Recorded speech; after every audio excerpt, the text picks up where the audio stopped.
I just sat through over 3 hours of AMD presentations. And what do I have to show for it?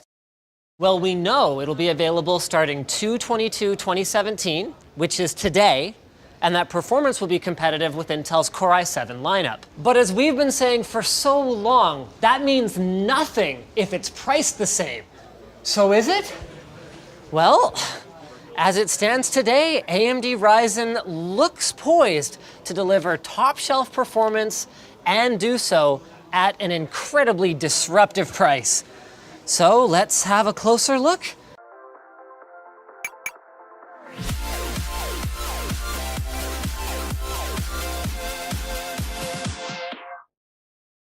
So we'll start by talking about the lineup. All the general stuff we confirmed back at CES is still true. Dual channel memory, overclockable across the board, assuming you've got a motherboard chipset that supports it, and 24 PCIe lanes. But we have a ton more details now. So at the top of the product stack is the Ryzen 7 1800X. This is an 8-core, 16-thread processor. Okay, that we knew before, but now we know clock speeds. It runs at 3.6 to 4 gigahertz, though it'll actually boost up to 4.1 with what they're calling XFR, or extended frequency range, assuming you've got the cooling horses for it. And it is coming in at a tiny, well, okay, it's still expensive, but $499. AMD is positioning this a 95-watt, $500 part up against Intel's 130-watt, $1,000 6900K. Though as usual, the top-of-the-line part isn't necessarily the most compelling, and things get even more interesting as we work our way down the stack. So behind me here is the 1700X. It still gets the X for like X Factor. So it's a 95-watt part. You should expect better overclocking out of it compared to a non-X part, and it still features their extended frequency range. So it runs from 3.4 to 3.8 or 3.9 with appropriate cooling. It's still got 8 cores, it's still got 16 threads, and it does all of this priced at $399, which puts it competitive with the 6800K, which is actually the demo that they have behind us. Before we do the demos, we've got to introduce the good member of this good, better, best product stack. This is the Ryzen 7 1700.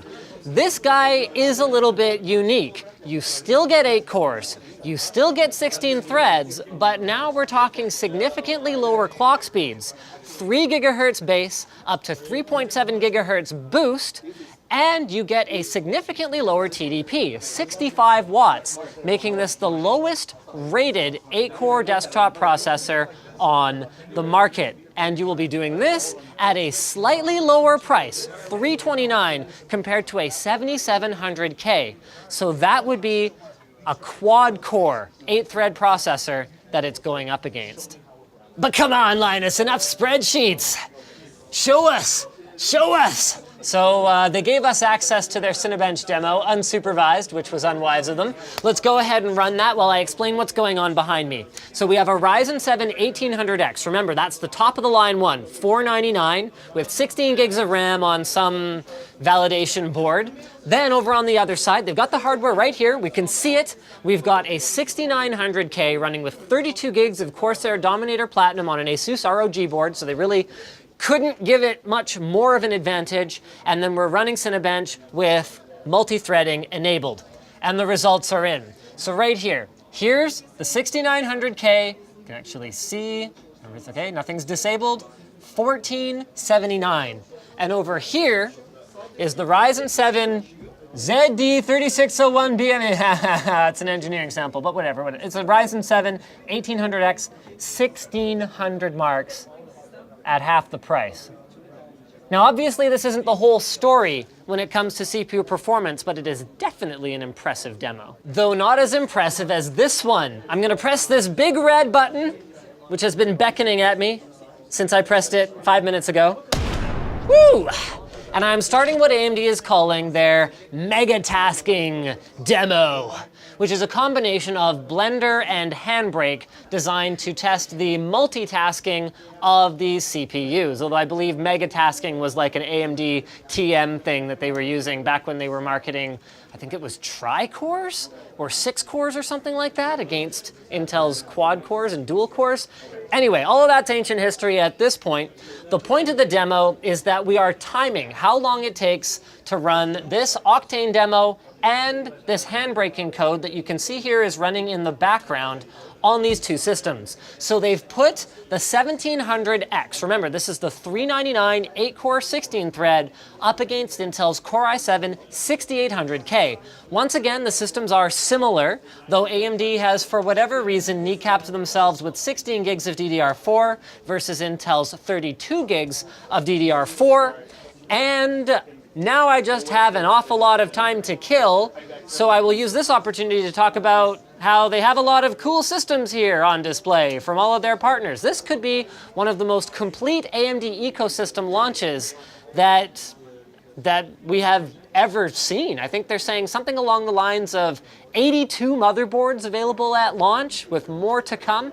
And I think it was 18 system integrators that are going to have systems ready to go at launch. It seems like there's a lot of confidence in the AM4 platform. Well, the AMD system's done.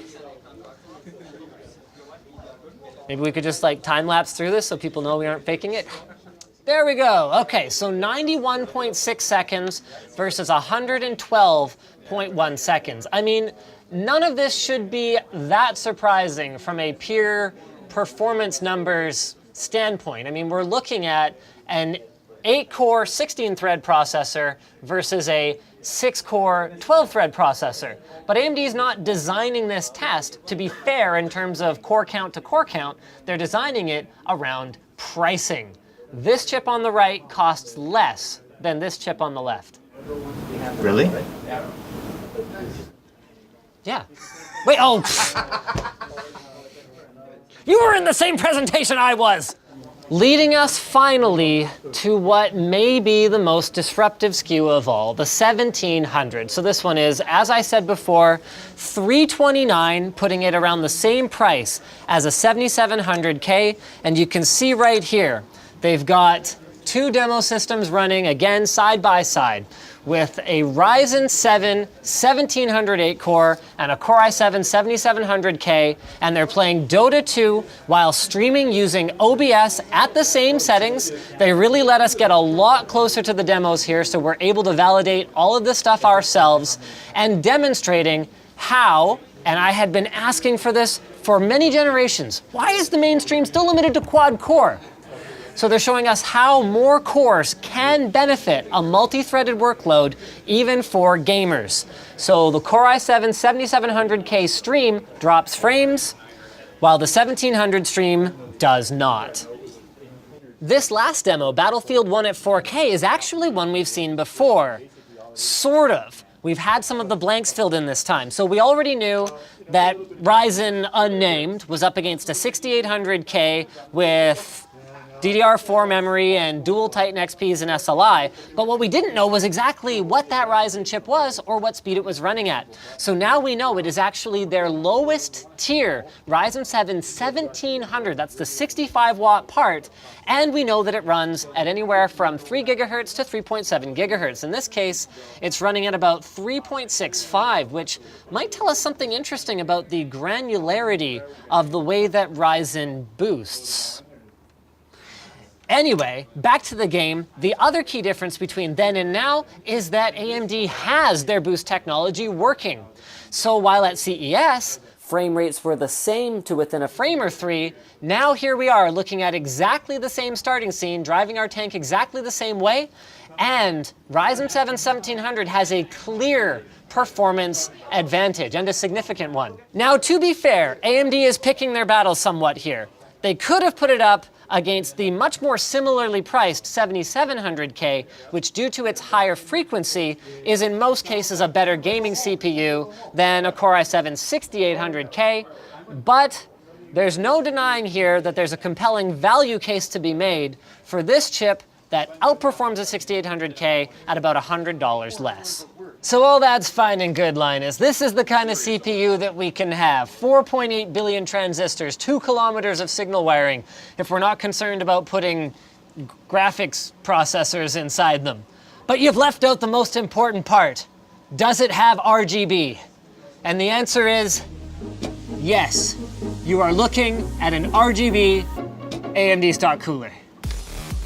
So thanks for watching, guys. If you disliked this video, you can hit that button. But if you like it, hit the like button, get subscribed, maybe consider checking out where to buy the stuff we featured today at the link in the video description. Also down there is our merch store with cool shirts, as well as our community forum, which you should join. Now that you're done doing all that stuff, you're probably wondering what to watch next, so maybe check out a video that we have maybe on screen that you can click on.